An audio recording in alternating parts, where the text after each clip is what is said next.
Hello everyone. तो जैसा कि आपने पिछले वीडियो में देखा कि हमने सेक्शन 3 और सेक्शन 4 इंडियन कॉन्ट्रैक्ट एक्ट का समझा, तो आज की वीडियो में हम सेक्शन 5 और सेक्शन 6, 7 से डील करेंगे। सो पहले हम बैरिक के लैंग्वेज को पढ़ेंगे, देन इसको एग्जाम्पल के साथ समझेंगे। तो आइए सबसे पहले सेक्शन 5 पढ़ते हैं।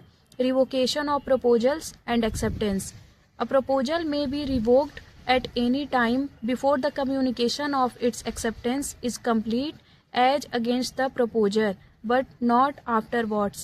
An acceptance may be revoked at any time before the communication of acceptance is complete as against the acceptor, but not afterwards. तो सबसे पहले कि हम ये समझ सकते हैं कि इस सेक्शन में ये बोला गया है कि रिवोकेशन किस समय तक किया जा सकता है। अब रिवोकेशन प्रपोजल और एक्सेप्टेंस दोनों की बात की गई है। तो इसमें यह है कि एक्सेप्टर लेटर ऑफ ऑफर जब पोस्ट करेगा उसके पहले ऑफरर जो है ऑफर को रिवोक कर सकता है। और इसमें एज अगेंस्ट द प्रपोजर वाला जो कंडीशन है वो हमने सेक्शन 4 में समझा था कि प्रपोजर के लिए एक्सेप्टेंस का कम्युनिकेशन कब कंप्लीट होता है, तो वही वाला कंडीशन यहाँ भी अप्लाई होगा। An acceptance may be revoked at any time before the communication of acceptance is complete as against the acceptor. तो ये वाला पॉइंट भी हमने सेक्शन 4 में समझा था। इसके लिए भी यही होगा कि ऑफरर का पोस्ट पहुंचने से पहले एक्सेप्टर रिवोक कर सकता है ऑफर को।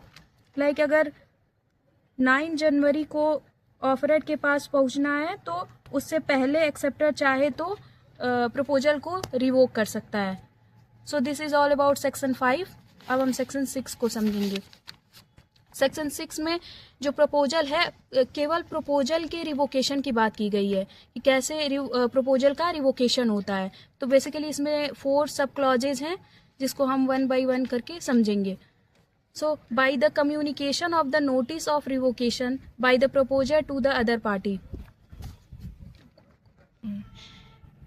तो पहले सब क्लॉज का ये मतलब है कि ऑफर को रिवोक किया जा सकता है प्रपोजर अगर नोटिस दे दे अपोजिट पार्टी को, मतलब कि प्रॉमिसी को नोटिस दे के प्रपोजल को रिवोक कर सकता है ऑफरर। दूसरा हमारा सब सेक्शन कहता है कि by the lapse of the time prescribed in such proposal for its reasonable time without communication of the acceptance. कहने का मतलब कि अगर लैप्स ऑफ टाइम हो जाता है या एफ्लेक्स हो जाता है टाइम का, तो वो ऑटोमेटिक जो कॉन्ट्रैक्ट है वो अनइन्फोर्सिएबल हो जाता है। मतलब कि with in a given time period हमें क्या होगा, कॉन्ट्रैक्ट को परफॉर्म करना होगा। नहीं तो अगर with in a prescribe time अगर जो भी दिया है ऑफरर ने हमें टाइम, अगर उसमें हम कॉन्ट्रैक्ट को फुलफिल नहीं करते हैं तो वो ऑटोमेटिक रिवोक हो जाता है। तो रीजनेबल टाइम में कॉन्ट्रैक्ट को परफॉर्म करना होता है। और अगर कोई रीजनेबल टाइम नहीं दिया है तो फैक्ट और सर्कमस्टांसेस के अकॉर्डिंग हमें उस कॉन्ट्रैक्ट को फुलफिल करना होता है। सबसेक्शन 3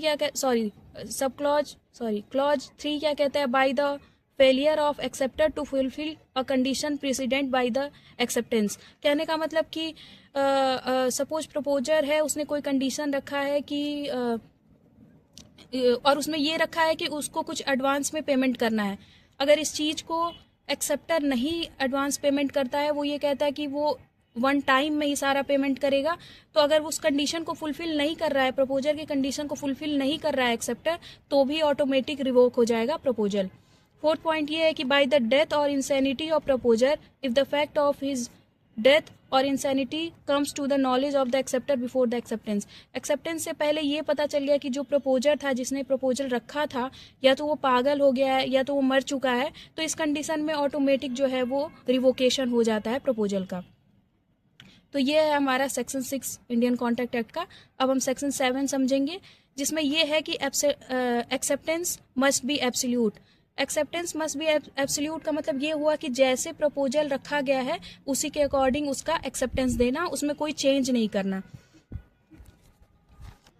सो सेक्शन 7 का क्लॉज 1 है, उसका ये मतलब है, सबसे पहले तो अगर ओवरऑल सेक्शन 7 को देखा जाए तो इसका यही मतलब है कि जो ऑफर दिया जाए एक्सेप्टेंस उसी के अकॉर्डिंग होना चाहिए। मतलब उसमें कोई ये नहीं कि जो एक्सेप्टर है वो अपने अकॉर्डिंग कोई चेंज कर दे, तो चेंज करेगा तो वो काउंटर ऑफर हो जाएगा, जो कि यहाँ वैलिड नहीं है। कहने का मतलब कि acceptance should be the mirror image of offer. मतलब कि जैसा ऑफर दिया गया है उसी के अकॉर्डिंग एक्सेप्टेंस होना चाहिए, एक मिरर इमेज होना चाहिए ऑफर का एक्सेप्टेंस जो है।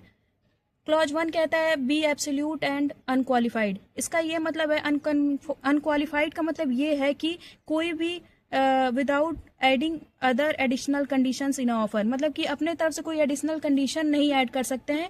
अनक्वालिफाइड का मतलब यही हुआ।